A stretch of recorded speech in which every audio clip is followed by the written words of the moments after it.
Hey guys, today we're gonna open up the Lunchbox. I know thousands have been opened up and they've been around forever, but it's kind of new for me. And you can see you got the little Junior. I've had him for about a year. And then we'll kind of talk about these real quick. In my memory, the Grasshopper was the most iconic Tamiya, and the Lunchbox. And then I got an original pumpkin too, but yeah, see what we got. So there's the little Junior, and this just came today, double boxed. I'm in the Philippines, came out of Manila. The stores online were kind of expensive, but a guy is selling out of his house, I guess, and has better prices, so it worked out good for me. So you can see it comes white. I guess if you're gonna bash it hard, just keep it white and put the decals on it. But probably not the best at a skate park. You're really gonna crack the hard body and stuff. But yeah, in your front yard or backyard with the grass, it's great. So I got the super squishy tires, the chrome package, the iconic yellow wheels, and then all your miscellaneous parts. This one came with the speed controller. You pay a little more to get that version. And then got your little box here. Just a regular 540 motor, but I have some other possibilities.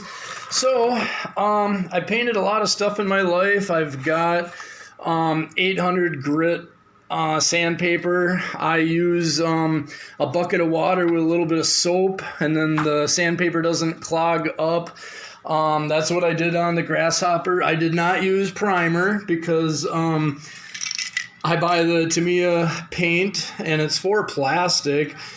So the more coats of everything you put on, you're kind of filling in all these little body lines and, you know, the little door handles and all that. You kind of fill all that in. So yeah, I just wet sand it 400 or 800 grit, and then real light coat around, and it'll still be white. And 10 minutes later, another light coat. And that way you don't get runs and sags, and just slowly build it up. And then always use the Tamiya clear coat afterwards. I watched one guy just use regular clear coat after he used Tamiya paint, and it wrinkled and cracked everything up. So stay with this stuff. And then like hardware paint, I've tried that too on like my WPL models over there, but they stay sticky afterwards. It never 100% dry. You pick it up, it's always a little bit sticky. So the Tamiya paint dries really nice. And then with the clear coat, it'll need clear coat. I have the proper yellow on the way. This is just an extra from the Grasshopper. But after I get it all done yellow, clear coat, same thing, real light coat, walk away for, 5-10 minutes, another real light coat until you're getting pretty clear. And then same thing, go around real light, but then you can go around right away again and maybe around a third time to get it that deep gloss. But that's the gamble. You don't want, too much gloss. You can get some sags and stuff like that. So why is all this stuff here? Well, the Lunchbox came out like in '87, same as the pumpkin. And yeah, this is a goofy paint job, but it's actually alternative box art from way back when it came out, and it's got the Cindy's pumpkin. It's got all the original decals. It's in really nice shape. The tires were flat spotted. It sat in a box or on a shelf for too many years. So when I got it, I used metal hex adapters to get to the 12 millimeter wheels. These are Zinglong monster truck wheels, the 9125 or XLH they call the truck.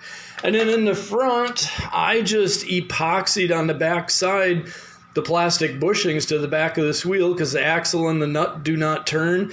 So it's spinning on plastic bushings, but it's fine. And then I put a little Loctite on that nut so that it won't back off, because you can't crank the nut tight or else the wheel won't spin.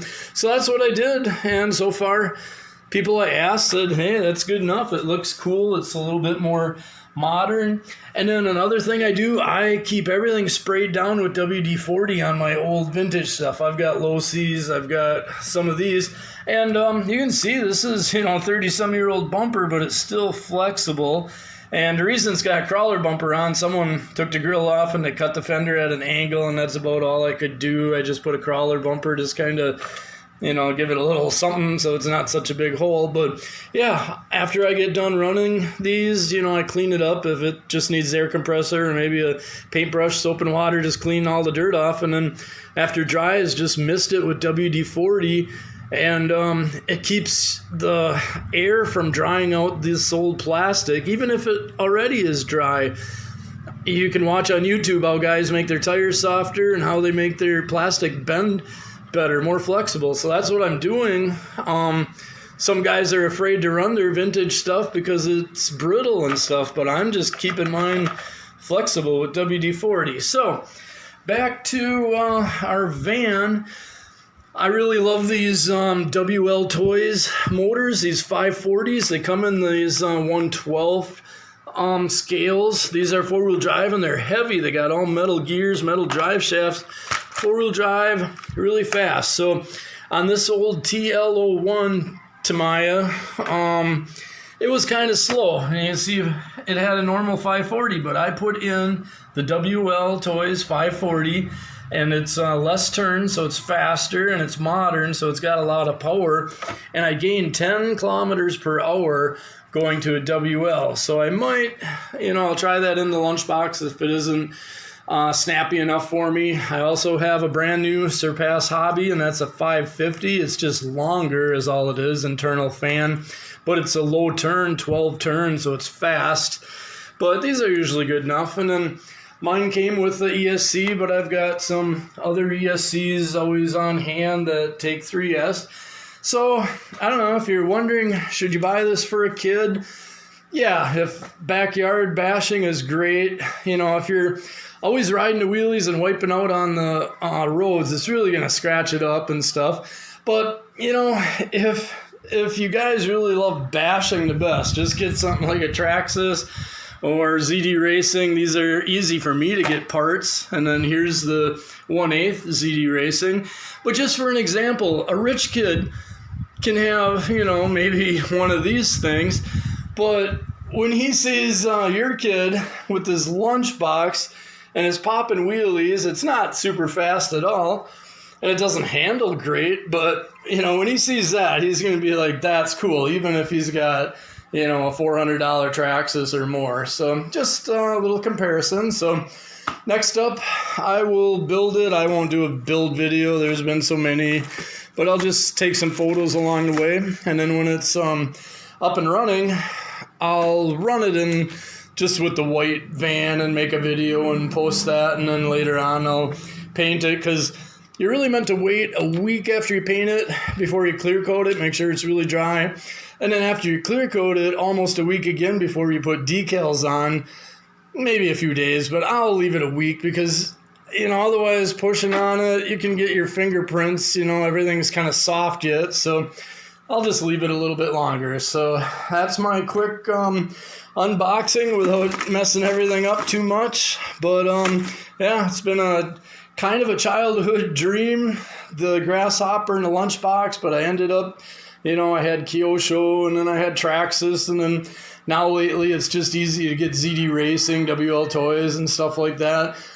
So I just kind of wanted to go back into time and get the ones I missed. So Grasshopper, I run him on 3S. He still has the little stock 380 motor in it, but it does fine, and then this one, it'll just be, I've got the new one of these heavy batteries that are meant to be in the bottom, and it helps a lot on the pumpkin. I normally run lipos and stuff in all my vehicles, but this is meant to be down low, and it's heavy. And you can see when this thing is like on our racetrack and it lands all funny, it's got some wheels in the air. A lot of times it'll come back on the wheels just because this heavy battery is down low.